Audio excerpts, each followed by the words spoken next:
welcome back to Mika Reacting Views, reacting to things on the internet. Same day, same shirt, different video. And today we're returning to George Carlin, and we're reacting to a video just titled Greatest Speech. So we'll see what the speech is that George Carlin is speaking to us. Anyway, we're gonna get right into it. But before you do, if you like these type of videos, please like, comment, and subscribe. Hit the bell to get the notifications when I do upload. All of that really does help with the algorithm, guys. And if you support the channel even further, you can donate. My PayPal me link is in the description box below and also in the comment section. Of course, it helps, but you don't have to. You can just like, comment, subscribe. Another great way to support this channel is either join my brand new membership program, different levels, different tiers, different perks, or you can visit my brand new merch shop. Links down below, and the links to all the alternative platforms that I'm on, and all the ways you can support me is always going to be in the links down below. And also, if you are an independent artist and you like me to react to your song or play them in intro, hit me up on my email and let's do business. Other than that, sit back, relax, and enjoy the video. All right, here we go. There was a long piece in there called "The Planet is Fine, the People are Fucked." We'll be gone. Dinosaurs had their chance. There was an age of reptiles. Now it's the age of primates. Who knows? Maybe it'll be the insects next. It's not up to us. It's not divinely ordained. We're here on chance, and we're going to go away. And the planet will heal. The planet will heal because that's what it does. It heals itself. It's a self-healing organism. It changes and grows. It'll incorporate all of our dead cities into itself, and it will become something else, but it will still be going around the sun for at least a few more billion years or whatever. So this whole thing, we have to save the planet by not putting diapers in the landfill. That's too short-sighted. It doesn't do anything.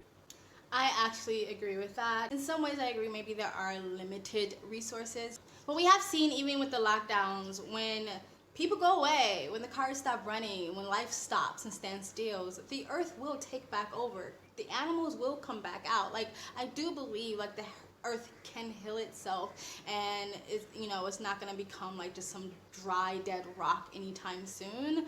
That doesn't mean that we shouldn't make better decisions in the way we live to have cleaner air and cleaner oceans, and not so many animals go extinct and stuff like that. I understand, but at the same time I do think that some of it's a bit like climate fear mongering a little bit, where it's like I do think if we went away, the earth, the planet would just continue without us. You know what I mean? But anyway, let's continue. You have to change yourself, and we'll never do that because the dollars now, everybody wants a dollar and a toy. Everybody's got a cell phone that'll make pancakes and rub their balls, so nobody wants to rock the boat. Nobody wants to change. Don't change anything. And we're in a nice downward glide. I think we squandered great gifts. I think humans were given great gifts. Walking upright, binocular vision, opposable thumb, large brain, making tools. Make tools, large brain, make better tools.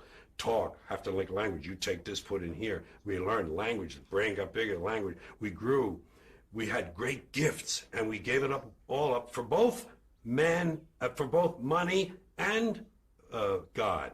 God and mammon, both. We gave it up to the high priests. It's your job. It's God's will. That's what they say. People say it's God's will. That means God can do anything he wants, so why pray? They say, you pray for something. Okay, he didn't answer my prayers. Well, it's God's will. Well, if it's God's will, why did I even pray in the first place? He's going to do what he wants anyway. We gave it all up to superstition, primitive superstition, primitive shit. There's an invisible man in the sky looking down, keeping track of what we do, make sure we don't do the wrong thing. If we do, he puts us in hell and we burn forever. That kind of shit is very limiting. It's very limiting for this brain we have. Stopping it there.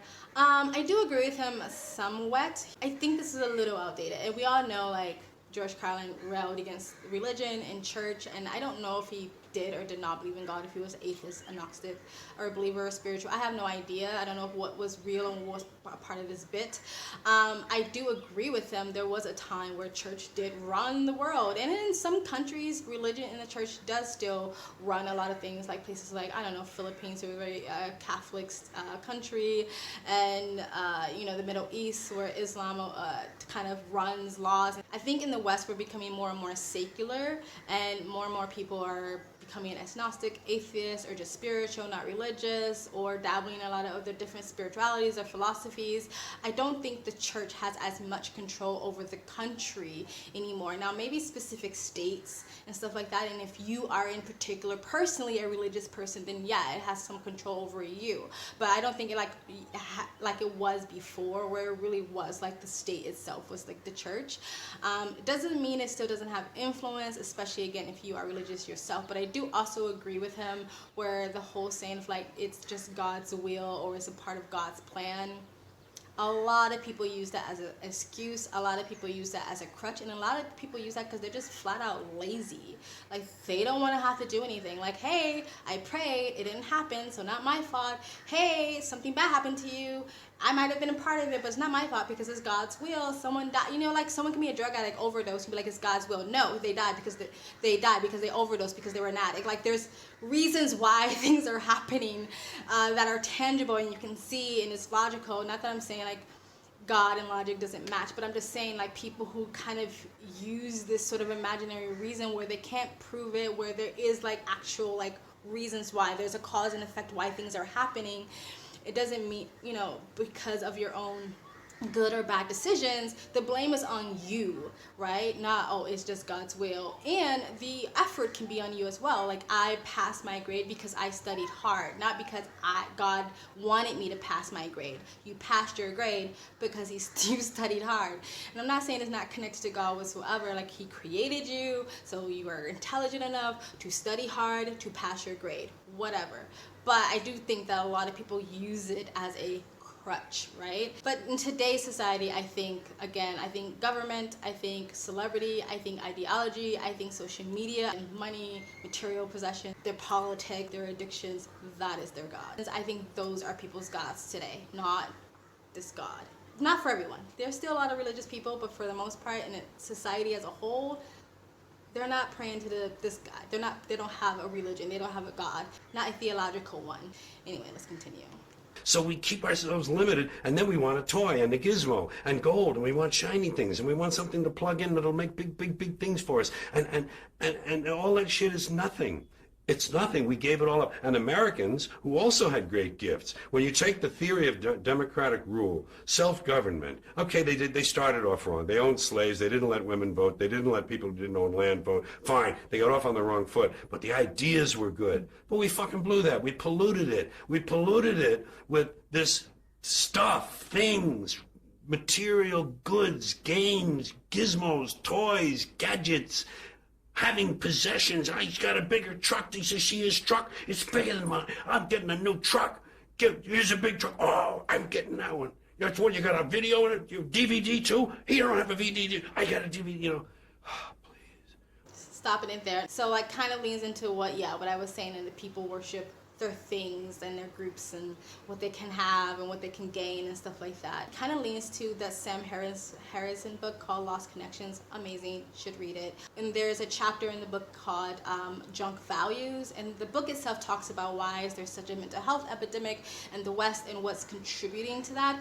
And one of the chapters is junk values, that our values have just gone down the trash. Like, people would literally kill someone for a pair of shoes these days. I mean, they've been doing that for a while. Like, even when I was a kid, I heard that was like a big thing. Like, people were killing each other for people's like Jordans or something like that. Like, people will sell their soul just to get enough likes on TikTok so they can get a blue Twitter or blue check mark or whatever.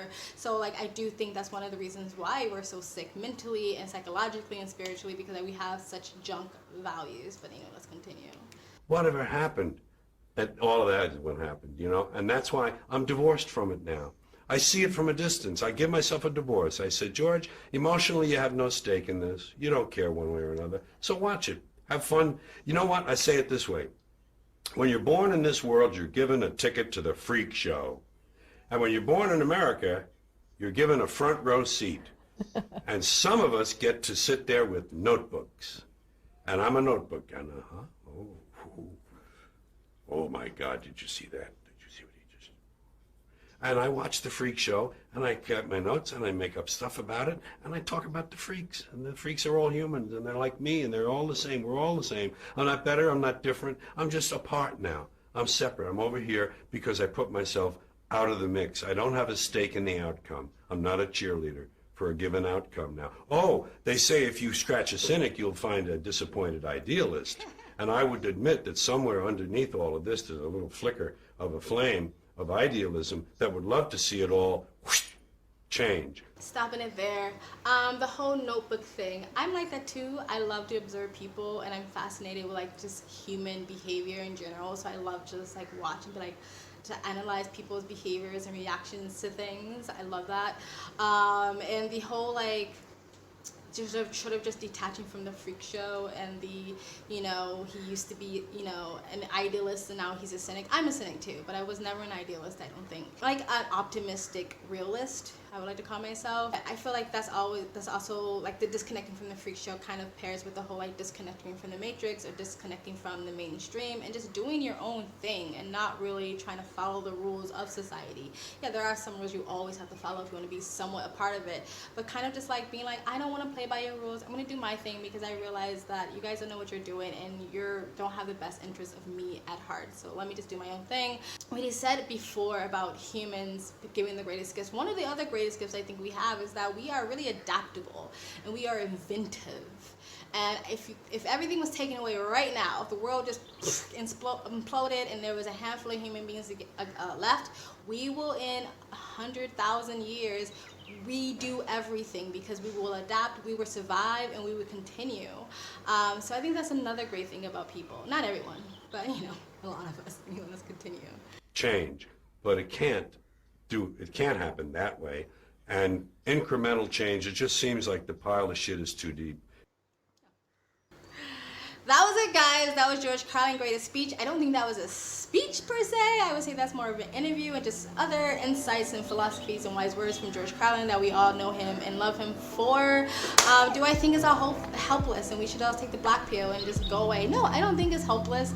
I think maybe it'll get worse before it gets better. I think a lot of people have their own desires that have any power or platform or influence, that they're selfishly only thinking about themselves and what they want and what's best for their kin.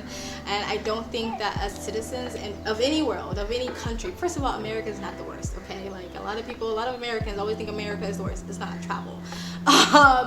But I think any citizen of any country will always be powerless until you take your power back. Stop fighting each other. Stop being so fucking divisive. Get out of your goddamn cult, binary, fucking tribes and your ideologies and just come together so we can kick the people who are fucking us over out of power. I don't know how that would ever happen, and it won't happen for a long time, but probably not in my lifetime, but one day. You know what I mean? Anyway, guys, tell me what you think of the video, what he said, what I said. Let's continue the discussion and the conversation in the comment section below. Please like, comment, subscribe, hit that bell to get notifications when I do upload. All of that really does help with the algorithm, guys. And if you'd like to support this channel even further, you can donate. My PayPal link is in the description box below, and also in the comment section. Of course, it helps, but you don't have to. You can just like, comment, subscribe. And another great way to support this channel is you can join my brand new membership program, different levels, different tiers, different perks, or you can visit my brand new merch shop. Links down below. I also have a second travel vlog channel. I travel as a lifestyle or I live abroad. If you'd like to know where I am in the world, you can go to the description box below and also in the comment section, hit the link, go subscribe to my travel vlog channel and or follow me on my travel Instagram. My stories is usually what's most up to date. And you guys have an amazing day. Bye!